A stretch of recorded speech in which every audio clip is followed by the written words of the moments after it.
Astro science channel வாயிலாக உலகெங்கும் வாழ்ந்து கொண்டிருக்கும் சகோதர சகோதரிகளுக்கு அன்பார்ந்த வணக்கங்கள் மற்றும் வாழ்த்துக்கள். இன்றைய பதிவு ராகு கேது பெயர்ச்சி பலன்கள். பொதுவாக இந்த ராகு கேதுக்கள் அப்படின்னா நிழல் கிரகம், சாயா கிரகங்கள், சர்ப்ப கிரகங்கள் என்று சொல்லுவோம். ஸோ இது எல்லா கிரகங்களும் கிளாக் வைஸில் சுற்றினா இந்த ராகு கேதுக்கள் ஆன்டி கிளாக் வைஸில் பயணம் பண்ணும். ஸோ அப்பேற்பட்ட இந்த ராகு கேதுக்களுடைய பெயர்ச்சியானது எப்போ நடக்குது அப்படின்னா வருகின்ற மே மாதம் 18ஆம் தேதி இந்த ராகு கேது பெயர்ச்சியானது நடக்க இருக்கிறது. அப்போது இந்த ராகு பகவான் எங்கே இருந்து எங்கே பயிற்சி ஆகிறார்னா இதுவரை மீன மனையிலிருந்து இப்போ கும்பமனைக்கு பயிற்சி ஆகிறார். அதே போல கேது பகவான் இதுவரை கன்னியிலிருந்து இப்போ சிம்ம மனைக்கு பயிற்சி ஆகிறார். ஸோ ராகுன்னாலே பிரம்மாண்டம், ராகுன்னாலே போகக்காரகன், கேதுன்னா ஞானக்காரகன். அப்பாற்பட்ட இந்த ராகு கேதுக்களால் இந்த 12 ராசிகளுக்கும் என்ன மாதிரியான பலன்கள், என்ன மாற்றங்கள், என்ன திருப்பங்களை கொடுக்க போகிறது, என்ன தெய்வ வழிபாடு உகந்தது என்பதை பற்றித்தான் இந்த பதிவில் நம்ம டீட்டெயிலாக பார்க்க போகிறோம். அதற்கு முன்னால் நம்மளுடைய சேனலை நீங்கள் ஃபர்ஸ்ட் டைம் பார்ப்பவர்கள் என்றால் மறக்காம சப்ஸ்கிரைப் பண்ணிக்கிங்க. தனுசு ராசி அன்பர்களே, இந்த 2025 ராகு கேது பெயர்ச்சினால் என்ன பலன், என்ன மாற்றங்கள், என்ன திருப்பங்கள் அப்படின்னு பார்க்கும் பொழுது இதுவரை ராகு பகவான் 4ஆம் இடம் என்று சொல்லக்கூடிய சுகஸ்தானத்தில் இருந்தார். இப்போ இந்த ராகு கேது பெயர்ச்சிக்கு அப்புறம், அதாவது இந்த மே மாதம் 18ஆம் தேதி அப்புறம் இந்த ராகு பகவான் 3ஆம் இடத்துல வந்து அமரப் போகிறார். அப்போ ராகு 3ஆம் இடத்தில் இருக்கும்போது அபரிவிதமான வளர்ச்சியை கொடுக்கக்கூடிய இடம். அப்போ இந்த ராகு கேது பெயர்ச்சியால் அதீத நன்மைகள் அடையக்கூடிய ஒரு ராசி என்ன, இந்த தனுசு ராசியை சொல்லுவேன். அது 3ஆம் இடம் என்பது முயற்சி ஸ்தானம், தைரிய வீரிய ஸ்தானத்தில் வந்து அமருவது அனைத்து விதத்திலும் உங்களுக்கு ஒரு தைரியத்தையும் வீரியத்தையும் தன்னம்பிக்கை தரக்கூடிய அமைப்பில் இருக்கிறது. அப்போ மனம் தெளிவடையக்கூடிய தன்மை, விரிவுபடுத்தக்கூடிய தன்மை, எதையும் சாதிக்கலாம் என்கின்ற உத்வேகத்தை தரக்கூடிய அமைப்புங்கிறது இருக்கு. தைரியமாக, ஒரு வீரியமாக, ஒரு வெற்றி நடை போடக்கூடிய, எதிலும் ஜெயிக்கக்கூடிய தன்மைங்கிறது இருக்கு. இப்போ இந்த வருடம் பார்த்தீங்கன்னா தனுசு ராசி என்பவர்கள் நிறைய பேர் இடம் மாறுதல் செய்யக்கூடிய அமைப்புங்கிறது இருக்கு. புதிய இடம் உங்களை தேடி வரக்கூடிய தன்மை. எப்படி வரும்? வேலை விஷயமாக வேற இடத்துக்கு ஷிஃப்ட் ஆகக்கூடிய அமைப்புங்கிறது நிச்சயமாக உண்டு இந்த தனுசு ராசி என்பவர்கள். இப்போ இதுவரைக்கும் நீங்கள் இங்கே இருந்தீங்கன்னா இப்போ பிரயாணங்கள் மூலமாக வேற இடத்துக்கு செல்லக்கூடிய அமைப்புகள், எங்கே குறிப்பாக சொல்ல போனால் வெளிநாடு செல்லக்கூடிய அமைப்புங்கிறது இந்த தனுசு ராசி என்பவர்களுக்கு மிக சிறப்பான ஒரு வாய்ப்பை தரக்கூடிய அமைப்பு இருக்குது. இப்போ நிறைய தனுசு ராசி என்பவர்கள் இந்த 2025 வெளியில் நகர்வதற்கான, அதாவது ஒரு வேலை விஷயமாக வேலையில் இருந்தீங்கன்னு வச்சிங்களேன், வெளிநாட்டு வேலை ஈஸியாக கிடைக்கும். அல்லது நீங்கள் இப்போ ஒரு டிஸ்ட்ரிக்டில் இருக்கிறீங்கன்னா இன்னொரு டிஸ்ட்ரிக்ட் இடம் மாறி செல்லக்கூடிய அமைப்புகளை உருவாக்கும். இல்லைன்னா அதர் ஸ்டேட்டுக்கு போவீங்க. ஸோ இந்த மாதிரி மாறுதலை நினைத்து கொண்டிருக்கக்கூடிய இந்த தனுசு ராசி என்பர்களுக்கு வெற்றியை தரக்கூடிய ஒரு பொன்னான ஆண்டு அப்படின்னு சொல்லுவேன். அப்போ இடம் மாறுதல் உண்டு, பொசிஷன் மாறுதல் உண்டு, சேஞ்சஸ் இருக்கு, ப்ரமோஷனுக்கு கொடுக்கும். அப்போ ஒரு பதவியிலிருந்து அடுத்த பதவிக்கு செல்லக்கூடிய வாய்ப்புகளை பெற்று தரக்கூடிய ஒரு அற்புத ஆண்டு. ராகு கேதுனால் மட்டும் கிடையாது, குருவும் உங்களுக்கு துணை பெறுகிறது. குரு பெரிய மனிதர்களினுடைய தொடர்பும் உங்களுக்கு கிடைக்க போகிறது. அப்போ உங்க ராசியதிபதி ராசியை பார்த்து கொண்டிருப்பதும் ராகு பகவான் 3ஆம் இடமான முயற்சி ஸ்தானத்தில் இருப்பது ஒரு அற்புதமான அமைப்பை உங்களுக்கு பெற்றுத்தரும். அப்போ இடமாற்றம், ப்ரமோஷன், சிறப்பு கொடுக்கக்கூடிய ஒரு ஆண்டு அப்படின்னு சொல்லுவேன். அப்போ இந்த மாறுதல் மூலமாக தனவரவு உங்களுக்கு கிடைக்க போகுது. அப்போ ப்ரமோஷன் கிடைச்சா லாபம், சந்தோஷம், மனமகிழ்ச்சி அப்படிங்கிறது கிடைக்க பெறும். அப்போ என்ன, இங்கே இருக்கக்கூடிய இடத்தை விட்டு வேற இடத்துக்கு செல்லக்கூடிய தன்மை. இதே வந்து பெண்களாக இருந்தால் நீங்கள் இடம் மாறுவீர்கள். எங்கே இடம் மாறுவீர்கள்? நீங்கள் பிறந்த இடம் ஒன்றாக இருந்தால் இப்போ புகுந்த வீட்டுக்கு செல்லக்கூடிய, இடம் மாறி செல்லக்கூடிய வாய்ப்புகள், சந்தர்ப்பங்களை உருவாக்கும். அப்படின்னா என்ன, திருமணமாக போகிறது. அப்ப தனுசு ராசியில் இருக்கக்கூடிய பெண்களுக்கு இந்த 2025 இடம் மாறி, அதாவது பிறந்த இடம் ஒன்று புகுந்த இடம் ஒன்று செல்லக்கூடிய வாய்ப்புகள் சந்தர்ப்பங்களை கொடுக்கக்கூடிய ஒரு அற்புதமான ஆண்டு. அப்ப சுப காரியங்கள் நடந்து அதன் மூலமாக சந்தோஷத்தையும் மாற்றத்தை கொடுக்கக்கூடிய அமைப்புங்கிறது நிச்சயமாக உண்டு அப்படிங்கிறத அறுதிட்டு ஆணித்தரமாக சொல்லுவேன் இந்த தனுசு ராசி அன்பர்களுக்கு. அதே சமயத்தில் நிறைய பேர் பார்த்தீங்கன்னா சிட் பண்ணுவீங்க, ஆபீஸை சிட் பண்ணுவீங்க. அதாவது ஒரு இடத்தில் இருந்த நீங்கள் தொழிலை செய்து கொண்டிருந்தீர்கள் அப்படின்னா இப்போ அப்படியே மாறி கிளைகளை உருவாக்கக்கூடிய தன்மைங்கிறது இந்த வருடம் உங்களுக்கு உண்டு. அப்போ ஒரு தொழில் இருந்தவர்கள் இப்போ இன்னொரு தொழில் அல்லது கிளைகளை உருவாக்கக்கூடிய ஒரு ஆண்டாக இந்த தனுசுக்கு நிச்சயமாக அமையும். இதுல மாற்று கருத்து இல்லை. இன்னொரு முக்கியமான விஷயம் இந்த தனுசு ராசி என்பர்களுக்கு அப்படின்னு எடுத்துட்டா, சுகஸ்தானத்தை பெருக்கிக் கொள்ளக்கூடிய அமைப்பு உண்டு. வீடு வாங்குவீங்க, இடம் வாங்கக்கூடிய அமைப்பு. அப்போ என்ன, இதுவரைக்கு வீடு வாங்காதவர்கள், இதுவரைக்கு சொந்த வீட்டில் இல்லாதவர்கள் இப்ப சொந்த வீட்டில் குடி அமர்வதற்கான வாய்ப்புகளை பெற்று தரக்கூடிய ஒரு ஆண்டாக இந்த தனுசுக்கு அமையும். அப்ப என்ன, புதிய வீட்டுக்கு செல்ல போகிறீர்கள், புதிய இடத்துக்கு செல்ல போகிறீர்கள். அப்போ ஒரு நல்ல ஒரு விஷயம் அல்லவா, அது கிடைக்கும். இல்லைன்னா இடம் வாங்குவீங்க, இல்லை நிலம் வாங்குவீங்க. ஸோ இந்த மாதிரியான அமைப்புகள் இந்த வருடங்கள் எதிர்பார்க்கலாம். ஸோ கடன் என்று இருந்து கொண்ட இந்த தனுசு ராசி என்பர்கள், ஏன்னா போன வருடங்கள் 2024 பார்த்தீங்கன்னா நிறைய பேர் இந்த தனுசு ராசி என்பர்களுக்கு கடனை உருவாக்கியிருக்கும். இப்ப கடனை அடைத்து விடுவீர்கள்.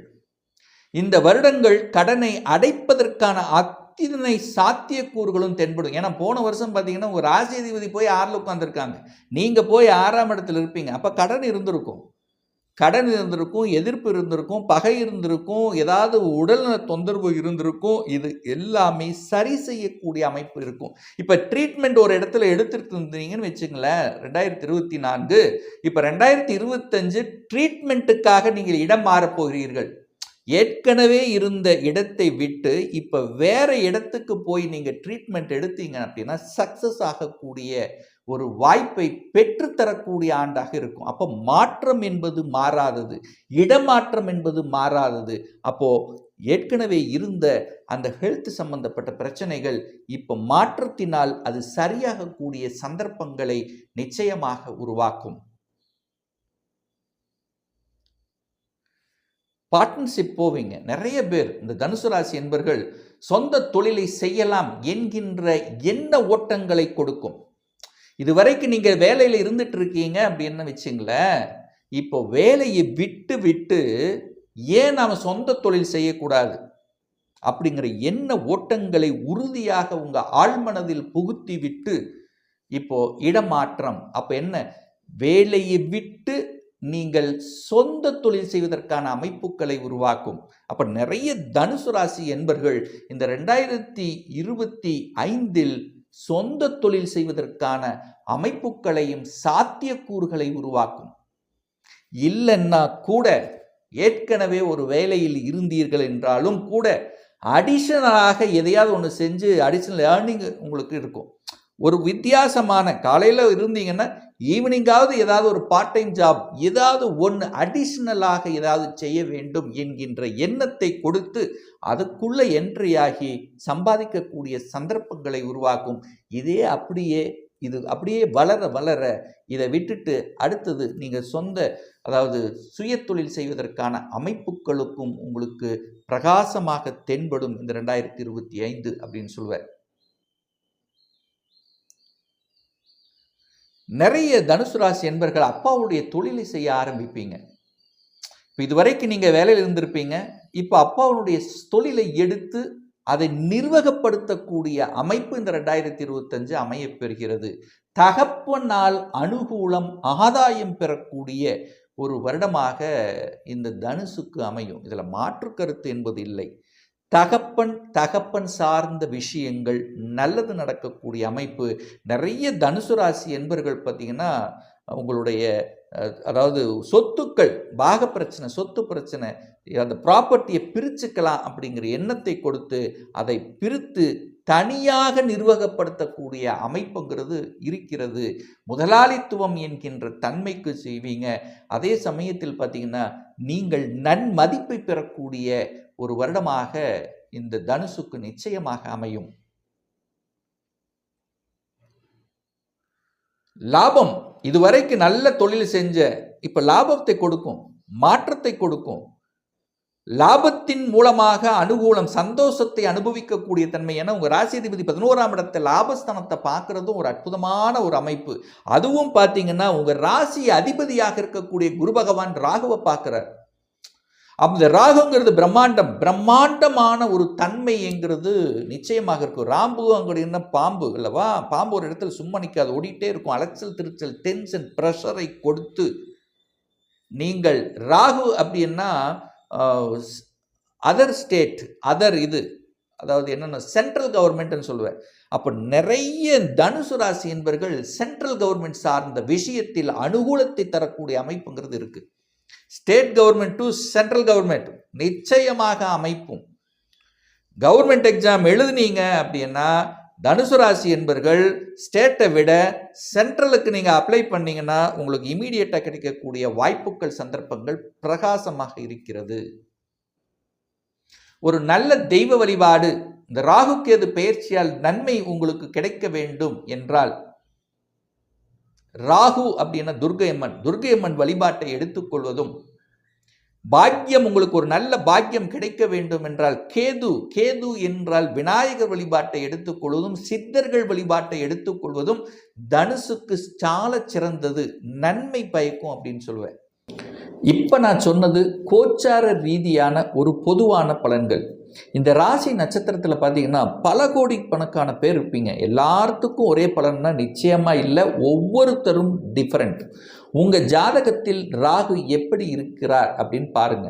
ராகு சுபர்களோடு சேர்ந்து இருக்காரா அல்லது எந்த வீட்டில் இருக்கிறாரா, அந்த வீட்டின் அதிபதி ஆட்சியாகவும் உச்சமாக இருக்கிறாரா, அல்லது ராகுவோட சனி செவ்வாய் இணைவு பெற்றிருக்காரா, இதை பொறுத்து அதனுடைய பலன்கள் நிச்சயமாக மாறுபடும். இப்ப கும்பத்தில் ராகு வந்து அமரப்போகிறார். அப்போ உங்க ஜாதகத்தில் கும்பத்தில் ஏதாவது ஒரு கிரகம் இருக்கான்னு பாருங்க. இல்லை அப்படின்னா பெரிய இம்பேக்ட் இல்லை, இருக்குதுன்னா அது எந்த கிரகம் ஒரு இம்பேக்ட் இருக்குன்னு அர்த்தம்.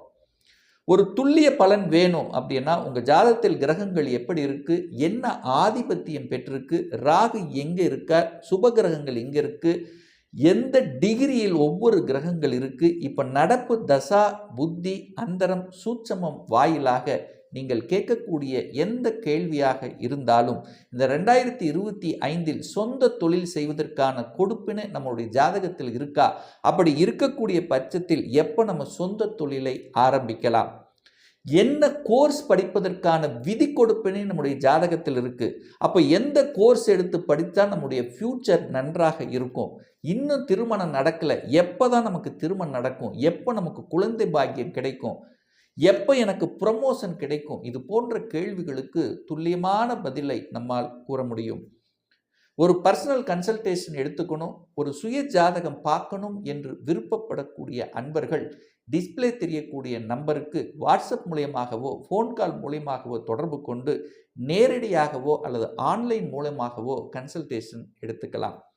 நம்முடைய ஆஃபீஸ் ஆனது கோயம்புத்தூரில் அமைந்துள்ளது. அதாவது கோயம்புத்தூரிலிருந்து மேட்டுப்பாளையம் செல்லும் வழியில் வெள்ளக்கிணர் பிரிவு அருகில், அதாவது அன்னபூர்ண ஹோட்டலுக்கு அருகில் அமைந்துள்ளது. பிரியர் அப்பாயின்மெண்ட் வாங்கிட்டு நேரடியாக கன்சல்டேஷன் எடுத்துக்கலாம், ஆன்லைன் மூலமாகவும் கன்சல்டேஷன் எடுத்துக்கலாம். நிச்சயமாக இந்த பதிவு ஏதாவது ஒரு ரூபத்தில் உங்களுக்கு யூஸ்ஃபுல்லாக இருக்குங்கிறதுல எந்தவித மாற்று கருத்தும் கிடையாது. நம்ம சேனலில் நீங்கள் ஃபர்ஸ்ட் டைம் பார்ப்பவர்கள் என்றால் மறக்காமல் சப்ஸ்கிரைப் பண்ணிக்கிங்க. பக்கத்தில் இருக்கக்கூடிய பெல் பட்டன் மற்றும் ஆல் நோட்டிஃபிகேஷனை கிளிக் பண்ணும்போது நான் போடக்கூடிய அடுத்தடுத்த பதிவுகள் உங்களுடைய நோட்டிஃபிகேஷனில் வந்து சேரும். இந்த ராசி நட்சத்திர நேயர்கள் அனைவரும் வாழ்க வளர்க வளம் பெறுக என்று எனது வாழ்த்தினை தெரிவித்துக் கொண்டு விடைபெறுகிறேன். நன்றி, வணக்கம், வாழ்த்துக்கள்.